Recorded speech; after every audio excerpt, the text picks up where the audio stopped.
So, Happy New Year to everybody. It's the first vlog of 2018.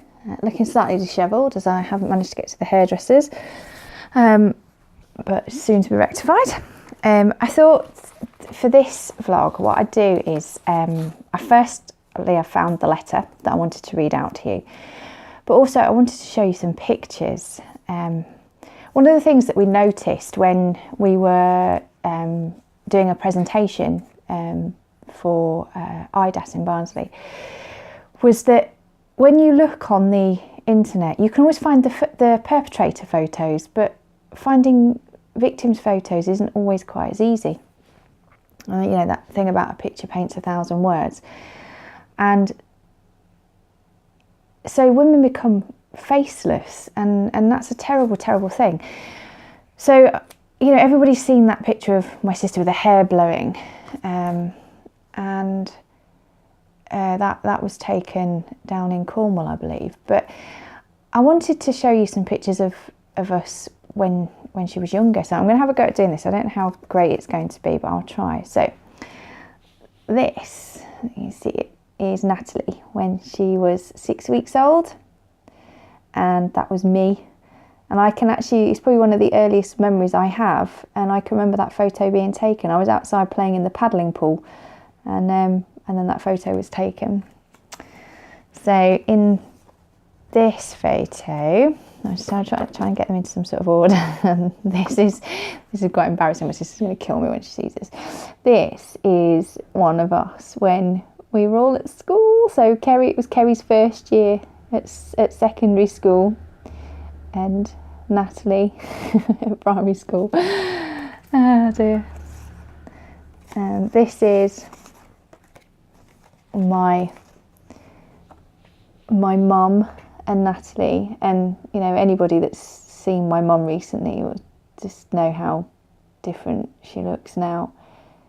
She's so tired, but that was when she was very little. This was a photo I took for a school project, actually. I don't know if I can see that. So that was something I did for a school project. And here's another one of her looking fabulous in that cardigan.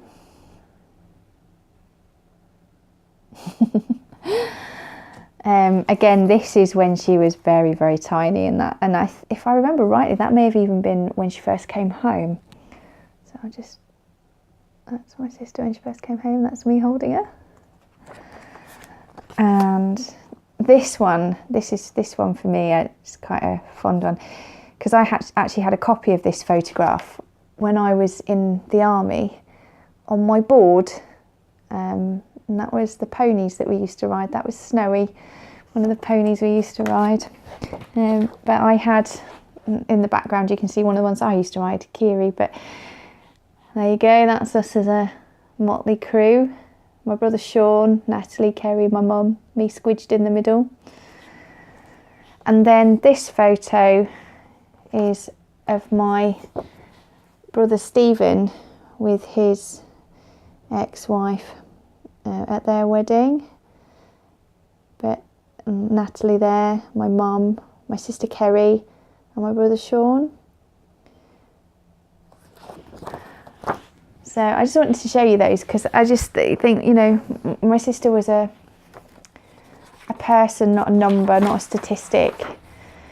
And I found this as well, and this was actually what I read at my sister's funeral, and I thought I'd lost it, to be honest.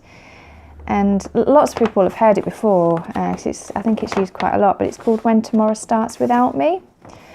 And I've not read it since the funeral. I'm going to give it a go.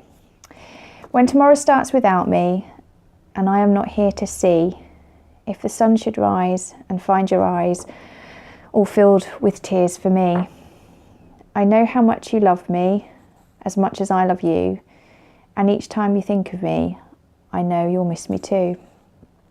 But when tomorrow starts without me, please try to understand that Jesus came and called my name and took me by the hand.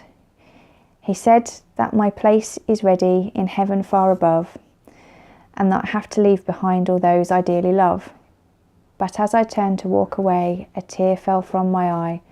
For all my life, I'd always thought it wasn't my time to die. I had so much to live for and so much yet to do. It seems impossible that I was leaving you. I thought of all the yesterdays, the good ones and the bad. I thought of all the love we shared and all the fun we had. If I could have stayed for just a while, I'd say goodbye and kiss you and maybe see you smile. But then I fully realised that this could never be, for emptiness and memories would take the place of me. And when I thought of worldly things that I would miss tomorrow, I thought of you, and when I did, my heart was filled with sorrow. But when I walked through heaven's gates and felt so much at home, as God looked down and smiled at me from his great golden throne, he said, "This is eternity and all I've promised you. Today your life on earth is past, but here it starts anew. I promise no tomorrow, but today will always last. And since each day's the same here, there's no longing for the past. So when tomorrow starts without me, don't think we're far apart. For every time you think of me, I'm right here in your heart." I don't actually know who that is written by, but there's a couple of lines in there that are quite poignant, and I'm amazed I actually managed to get through that without crying. So, yeah, like I say, I thought I'd lost it, and I found it wrapped up with some other things when I've been tidying up. So this letter is dated the 29th of the 1st, so just coming up a year ago.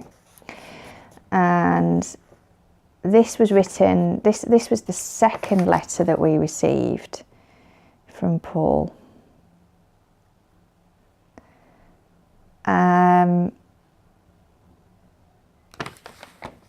And yeah, so I thought I'll read it out to you and you can see. Dear Joanne and Steve, Natalie was the most beautiful person I ever met. She was perfect. I loved everything about her. I'm so sorry for what I did to her. I've robbed Margaret of a wonderful daughter, Steve and Sean, Kerry and you of a lovely sister, the children of a great mum, and the other children of an amazing auntie, and all of Natalie's friends of a very special one. All I ever wanted to do was show her how much I loved her, and I failed in that. I wish, and I always will wish, that my reactions on the 1st of May 2016 had been different, but I chose to react the way that has caused so much pain, and I wish I could take that pain away from you all. It was not something I chose to do on purpose, but needless to say, of all the people in the world, Natalie deserved more. She deserved to live her life, to be happy and feel loved, to watch the children grow up, and I robbed her of that. One of the last things she got me was a cross, and I have it here, and each night I hold it and say sorry to Natalie, and sorry to you all. I'm grateful you and Stephen for looking after the children. I know you will make Natalie proud. Of all the people in the world, I am so pleased that they are with you. I know they will get the care and love that they need. I feel I've robbed your children of their mum and dad because your time is now split between so many. You mentioned in court about Steve and the stress it caused with work. I feel responsible for it all, and I am responsible for it.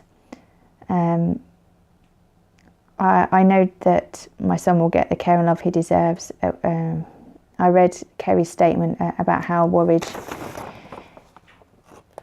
she was about getting into a relationship. I remember once she told me the person she meets has to be an extra special person because of Lewis. I feel I've robbed her of this opportunity. In all of this, all I've done is rob people of happiness. I hope one day Kerry meets that person. I know you have all sacrificed so much because of my actions. Like you and Steve, I know Kerry will make Natalie proud.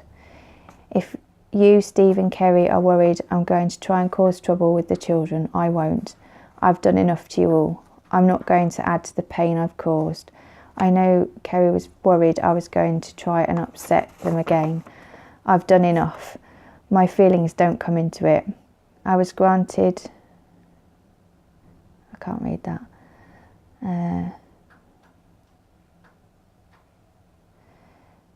I'm not allowed to write. Sorry, I can't read some of this because it pertains to the children. Please apologise to Sean for my reactions in court. It was wrong of me. I should not have done that. If in the future any of you have any questions or answers you want from me, I will openly and honestly answer them. The only person to blame for what happened is myself. Natalie deserves so much more, and I regret and I am sorry for what I have done. The only person responsible for what happened is me. I'm so sorry. So that was the second. I think that was the second letter. I don't know actually. I think there was definitely another one because it had the line about I too am grieving the loss of Natalie, which isn't in that one. And the bit about my brother Sean, basically I think I've mentioned it before when we were in court, when it came to the actual sentencing, I believe my brother mouthed something along the lines of "you're going down," and his response was, "I don't care, I enjoyed every second of it." So that's what he's talking about when he talks about apologising to Sean. I don't know what he expects from us sending a letter like that. I mean, maybe 10 years down the line you would feel differently. At the moment everything's just too raw, and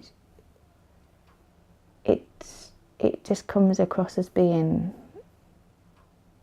slimy. That's the only way I can describe it. It's just not, for me, it's just not genuine. Like I say, in a few years' time we may all feel very differently about that, and actually, you know, one of the support groups I've been at recently, I met this amazing lady who said, you know, she's forgiven the person who murdered her son, and that's an admirable thing to be able to do, to be able to forgive somebody for something like that. I'm not at the stage of being able to forgive. I don't have any emotion about him. I have too much else going on in my life to worry about that.